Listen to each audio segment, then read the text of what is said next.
What happens when the fastest fingers in the West meet a local guitar hero?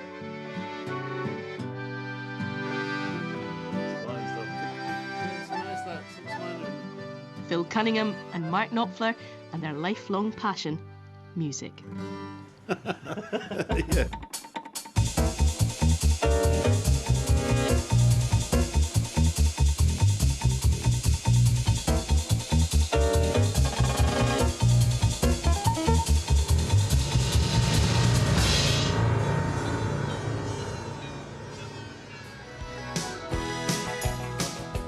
Glasgow-born Mark Knopfler is one of Scotland's local heroes. He was the main force behind Dire Straits, selling over 120 million albums. But he's never forgotten his Scottish roots. Scottish music will have been the first music that I ever heard in my life, and it's just part of my childhood that you can never give up.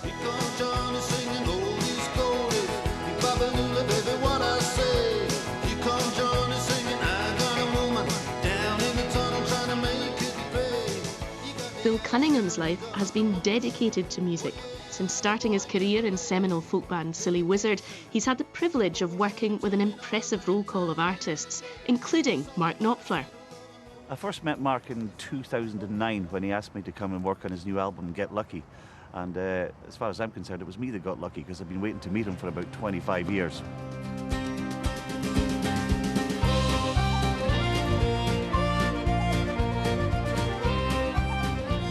My man! How are you getting on, man? Good to see you.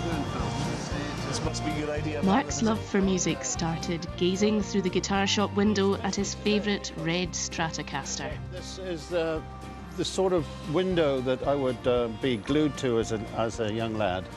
And in fact, that is a fantastic guitar. That is a 63 Fender Stratocaster, a real object of desire and beauty. Fantastic thing. I used to look at it on the very first one that I saw on the way to school. I was absolutely glued to it. Because I'd only be about this high. A kid in a sweetie shop. Yeah. I think if I was to be quite honest, my instrument of choice would have been the guitar. It would have been. It would have been. I was given an accordion for Christmas, and that was going to be the start of it. If I'd had to choose, I would never have chosen it. I mean, it's hard to be a sex symbol when you play the accordion. It covers too much of the body. Let's go inside and have a look. Aye. Can you remember further back than 15 what your first kind of memorable song was? Yeah, I remember I was singing songs before I could walk, I think, you know, or trying to. I could certainly sing things like The Big Rock Candy Mountain, Oh, yeah. Bill Ives. Oh, the buzzing of the bees and the cigarette tree, soda water where the lemon... In fact, I'm sure I still know, I don't know whether I know all the words, but I certainly know some of them. In the Big Rock Candy Mountain, all the cops have wooden legs. The bulldogs all got rubber teeth, and the hens lay softball eggs. Isn't that a great line? The cops have wooden legs. The bulldogs all have rubber teeth, and the hens lay soft-boiled eggs. I remember the song specifically. Had these little orange discs on our first ever record player, and there was Burl Ives singing Big Rock Candy Mountain on one side and Jimmy Crack Corn on the other. Yeah. Jimmy Crack Corn and I don't care. That's the one, yeah. Jimmy Crack Corn and I don't care. Jimmy Crack Corn and I don't care. Yeah. And what's interesting about that to me is, with being a roots music fan, there's something. Obviously, you love music itself, but there's also something about the rhythm of the words rattling along like a locomotive, you know, the words themselves. See, lyrics weren't really instrumental for me at all when I was growing up. I was always a tunes man. And for me, my earliest recollections of music were Jimmy Shand. Well, for me too, Jimmy Shand was a big one. Well, Granny used to put half a dozen records on. It was the only thing that would keep me quiet. In fact, my mother still has records just in case they're needed. Yeah, just to keep me quiet, in case Phil comes home. Remember that? I do remember.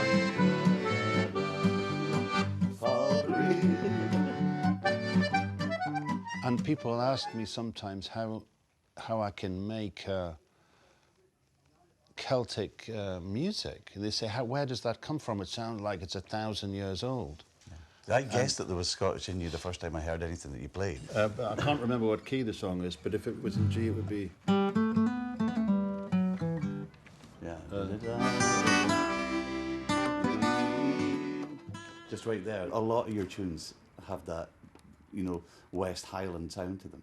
It's the way you chord them, the way you phrase them.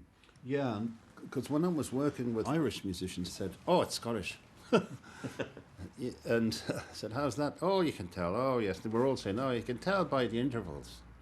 It is, yeah. Is that what it is? Well, in that particular tune, it's the kind of the dotted notes, you know, dum da da da. It's like pipe music. You're right.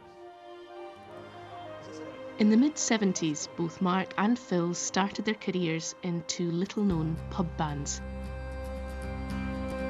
Mark founded Dire Straits, while Phil joined Silly Wizard. Well, the last time we were here, they didn't have any of this. Remember, you had to nip out on your scooter. That's right. It had to be ginger, didn't it? It had to be the ginger ale. Right. And how did you get so attached to that one particular drink then? How did I get attached to any particular drink? We spend such a lot of time, and you know, from a very early age, when you're in a band, it's a big pub culture, isn't it? Oh yeah. Did Dire Straits play a lot of pub gigs in the early days? Yeah, absolutely. That's how we cut our teeth, really, in the pubs of London. Yeah. So it's all very familiar to me.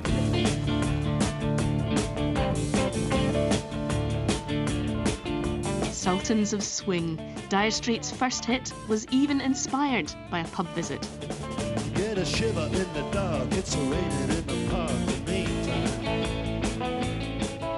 That song just came out of being in the pub. There was a little jazz band playing in the corner, but they were doing, Dixieland. There was a few guys playing pool over in the corner. They're like situation kind of songs, where the drama all is there. It just seemed funny to me that the guy would say at the end, good night. Good night, now it's time to go home. The big said fast, one more thing. We are the Sultans. We are the Sultans of Swing. We're the Sultans of Swing. The Sultans of Swing in this place, I ask you.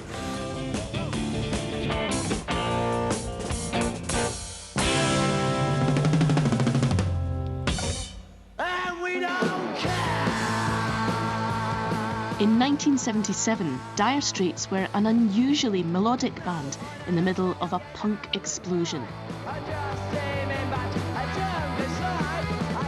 With the Straits, with being in with the punk thing happening at that time, it never really affected us very much because we had short hair and we were playing just a little band. For you were playing in folk joints in the middle of the punk movement as well, and how did that play? We did a lot of gigs, quite often sharing the bill with punk bands. And, it used to, strangely enough, it sat side by side with it. But it made me appreciate melody, a lot more, because I would watch the punk gig and I could not draw a tune out of it at all. It used to quite like getting gobbed up.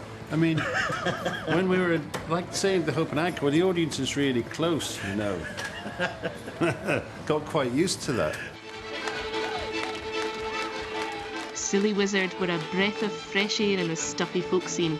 Their reputation for hard partying earned them the nickname the Scottish Pogues.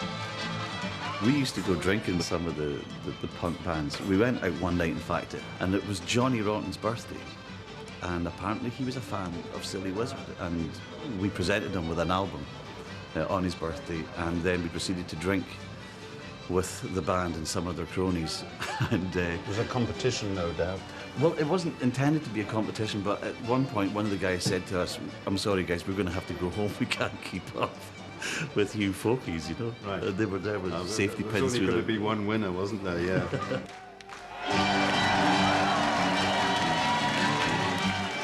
Being in a folk band was a far cry from Phil's original career ambition.